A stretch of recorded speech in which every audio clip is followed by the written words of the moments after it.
안녕하세요, 장희택입니다. 이 기아 360이에요. 압구정동에 있는 브리사.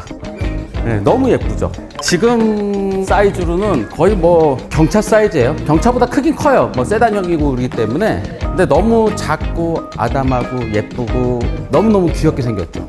네, 이건 진짜 옛날 차를 보고 있으면은 요즘 차들이 얼마나 이렇게 좀 사납게 생겼는지, 요즘 차들이 얼마나 남 생각 안 하게 생겼는지를 깨닫게 해줍니다. 요거 이제 4등식으로 된 거, 이렇게 두 개 돼 있는 거는 후기형이에요. 후기형. 초창기에는 헤드램프 하나씩 되어 있는 2등식으로 되어 있었는데, 요 4등식 이렇게 후기형으로 되어 있는 거를 복원을 했네요. 회사 내부에 연구소에서 갖고 있었던 거를 복원을 했기 때문에 이게 뭐 차대 번호나 이런 것도 찍혀 있지 않은 정식 생산된 거는 아니라고 하더라고요. 연구용으로 만들던 차를 기아에서 갖고 있었던 거, 그거를 복원을 했다고 합니다. 13인치 휠이에요. 13인치 휠. 요것뿐이 아니죠. 요거보다 전에 이제 기아가 처음으로 자동차라는 거를 만들었을 때 3륜차부터 만들었어요. 요 T600. 요것도 3륜차 거의 제일 후기형이에요. 기아는 1944년부터 시작이 되고 뭐 어쩌고저쩌고 역사 얘기들이 있어요. 근데 역사 얘기는 다 뭐 인터넷에서 찾아보시고요. 주요 골자만 말씀드리면은 처음에 자전거 부품부터 만듭니다. 자전거 부품 만들다가 오토바이 만들다가 3륜차 만들기 시작한 게 1960년대 초반이에요. 우리나라 자동차 산업을 이렇게 보면은요, 1950년대부터 만들기는 했어요. 1955년에 시발이라는, 욕 아니고요. 시발이라는 그 갯집차처럼 생긴, 전쟁 끝나고 버리고 간 군용차를 이렇게 다시 리빌드를 해서 만든 시발. 시발이 1955년도에 나왔고요. 1960년대를 넘어서면서부터 새나라 자동차 뭐 이렇게 해가지고 자동차처럼 생긴 것들이 1960년대 넘어서면서부터 이렇게 생산이 되기 시작을 했습니다. 그때 기아도 3륜차를 갖고 와서 만들었죠.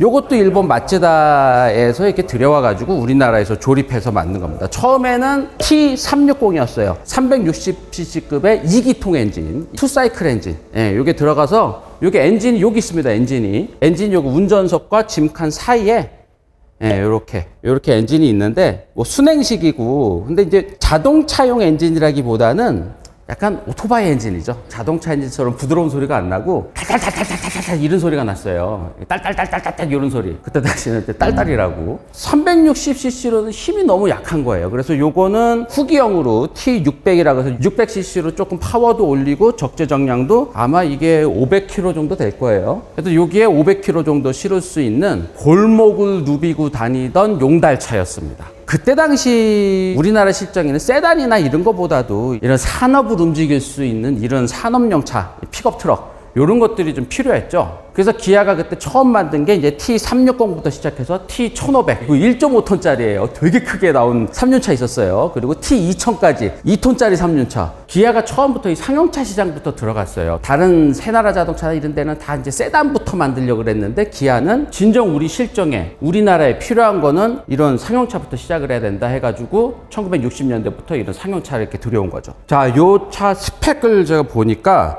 길이가 3.3m. 그러니까 경차보다 짧죠. 그리고 폭은 1280. 딱 봐도 상당히 좁잖아요. 골목이 좁았기 때문에 이렇게 작은 차가 필요했단 말이에요. 근데 높이는 그래도 헤드룸이나 이런 거 뽑아야 되기 때문에 높이는 1450, 그리고 577cc 2기통에 20마력, 그리고 토크는 3.8, 최고 속도가 75km까지 나갔다고 하고요. 그리고 이 차의 중량, 이게 520km고 적재량이 500km라고 합니다. 요 기아 360 오셔가지고 요 차 보시면은 눈으로만 감상을 하셔야 돼요. 눈으로만 감상을 하셔야 되는데, 여기 전시 관리하시는 분한테 양해를 구하고 독자 여러분들을 위해서 몇 가지만 조금 보여드릴게요.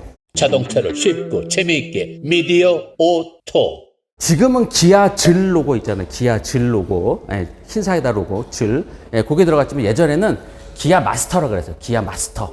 그리고 딱 보면 이제 여러 가지 궁금한 것들이 생기죠. 뭐 방향지시등이랑 헤드램프랑 뭐 사이드미러랑 요런 거 하는데 요거 도대체 뭐냐 요거 도대체 뭐냐 해가지고 열어보면은 요거 워셔액입니다. 엔진이 앞에 들어가 있지 않아요. 엔진이 저 뒤에 들어가 있기 때문에 앞에는 조향을 위한 뭐 이런 구조, 그 다음에 워셔액 요 정도가 들어가 있는 거죠. 그리고 이때 당시는 에어컨이 따로 없었기 때문에 막 달리는데 너무 무더우면은 다리 쪽이 더우면은 요거 열고 승객석 쪽이 더우면은 요거 열고 그래도 뭐 안 된다 그러면은 요거 열고 이렇게 했던 거예요. 지금 제가 요거를 이렇게 다 열어놨는데 예, 요렇게 열고 창문은 아까도 보여드렸지만 요렇게 예, 요렇게 해가지고 딱 걸어 놓는 겁니다. 이렇게 구멍이 있는 데다가 딱딱 걸게 돼 있고 요거는 벤트 글라스라 그래서 요렇게 되면은 이렇게 앞으로 바람이 확 들어오게 공기 순환을 위한 삼각 창이에요. 그리고 두 명이 예, 이렇게 예, 아주 사이좋게 딱 앉아서 그때는 이제 진짜 옆에는 조수가 앉았죠. 조수가 뭐 짐 싣고 내릴 때 조수가 먼저 딱 하고 자 딱 쓰면은 짐을 딱 빼가지고 그래서 이제 그때는 진짜 여기가 조수석 동반자를 앉히는 게 아니고 진짜 조수 앉혔던 그런 자리입니다.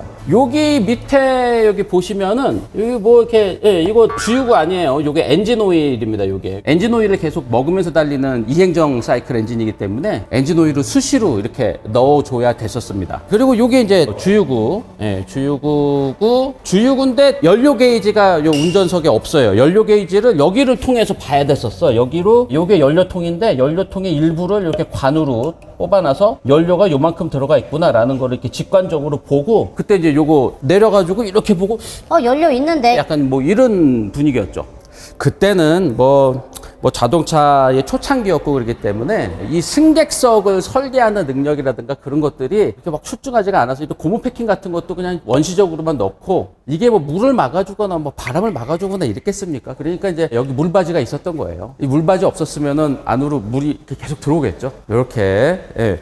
요 정도면은 아마 기아 T600 예, 이 차를 아마 가장 자세히 보시지 않았을까? 원래는 기아 T360이에요. 예, 그게 초창기 모델이고 이제 후기형에는 파워를 조금 올려서 T600으로 된 최종형 3륜차라고 보시면 됩니다. 근데 여기 지금 저희가 있는데 여기가 기아 360이잖아요. 여기 원래 예전에는 비트 360이라 그랬고 360이라는 거를 왜 쓰나 그때 물어봤더니 야 360도 전방위적으로 우리는 보면서 뭐 어쩌고 저쩌고 한다 뭐 이런 얘기를 했는데 최초로 만든 차가 T360이라서 360이 된 거 아닐까라는 생각이 지금 문득 드네요. 이게 띠리리 자, 그리고 이제 요거보다는 이거죠, 이거. 불이사.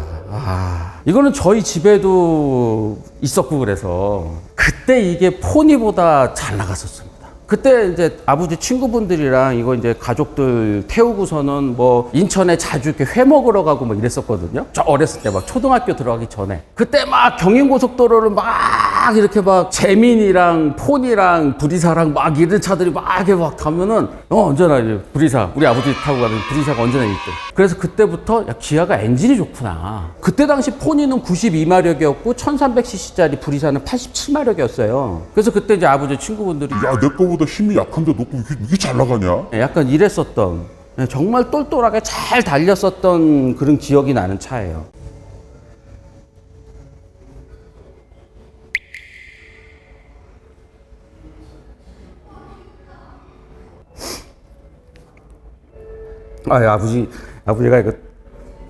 아버지가 돌아가셔가지고 아버지 생각이 좀 나서 그랬습니다. 잠깐만.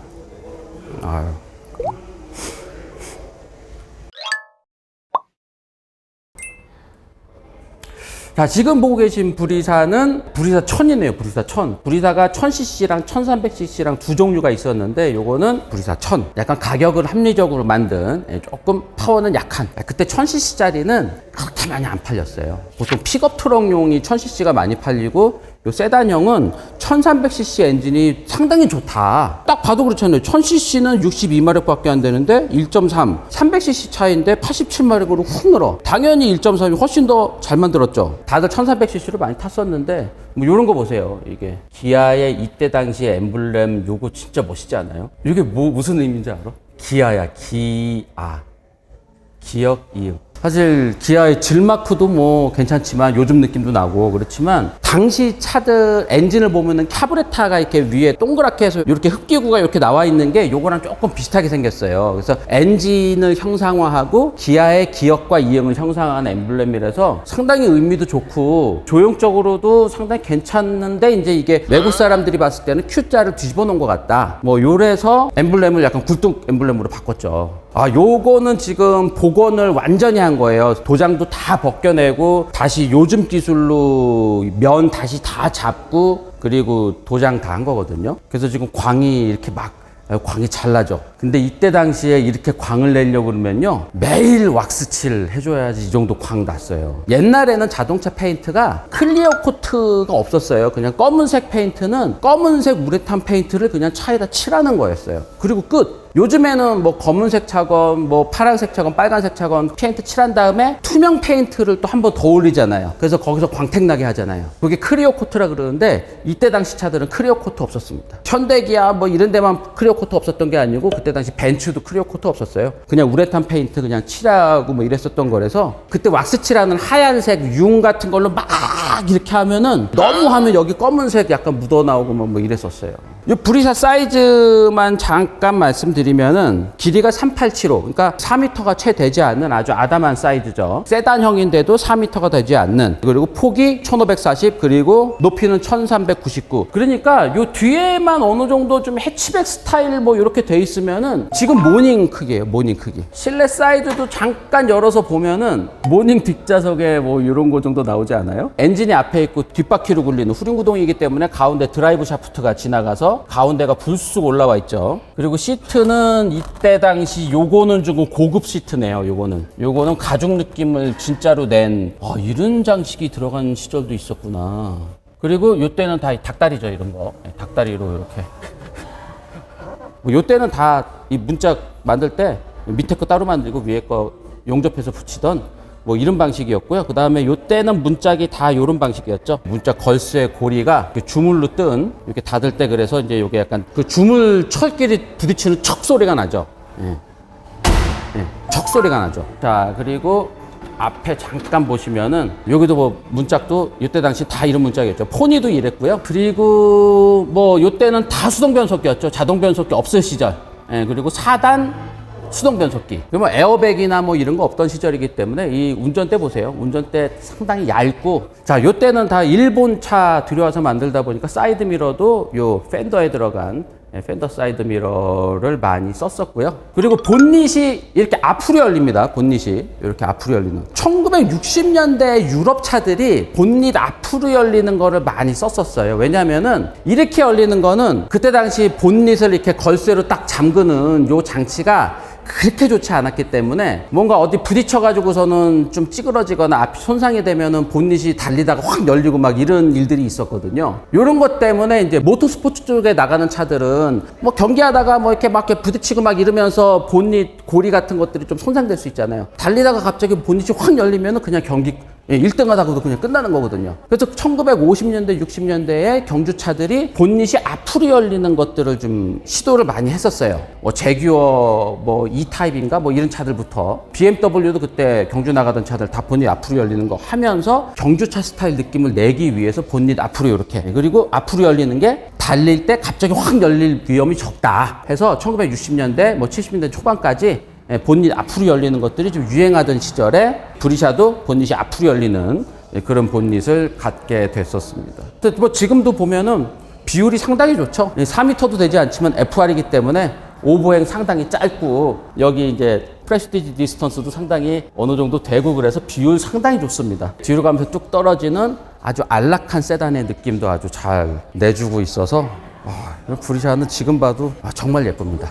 압구정동 기아 360에서 열리고 있는 이 기아 헤리티지 행사는 오늘부터 내년 5월 달까지 꽤 긴 시간 동안 요걸 전시를 한다고 하고요. 사실 조금 뭐 안 좋게 보는 시각도 있어요. 뭐 현대가 포니 가지고 막 포니 쿠페 복원하고 막 이러니까 이것도 한다 뭐 이렇게 보시는 시각도 있는데 기아도 언젠가는 진짜 이 헤리티지를 이렇게 찾아서 좀 많은 분들한테 보여줘야 됐었어요. 그리고 이제는 기아의 역사를 이렇게 좀 들춰서 보여주는 게 이제는 좀 받아들일 수 있는 분들이 좀 많이 있고, 저 같은 70년대생들이 어렸을 때의 추억이기도 하고 그래서 더 늦기 전에 이 추억을 빨리 이렇게 끄집어내서 이렇게 해야 될 필요성은 있었거든요. 근데 좋은 타이밍인 것 같아요. 그리고 참고로 뭐 이것도 있어요. 브리사 저거 조르데토 주지아로 씨가 디자인한 겁니다.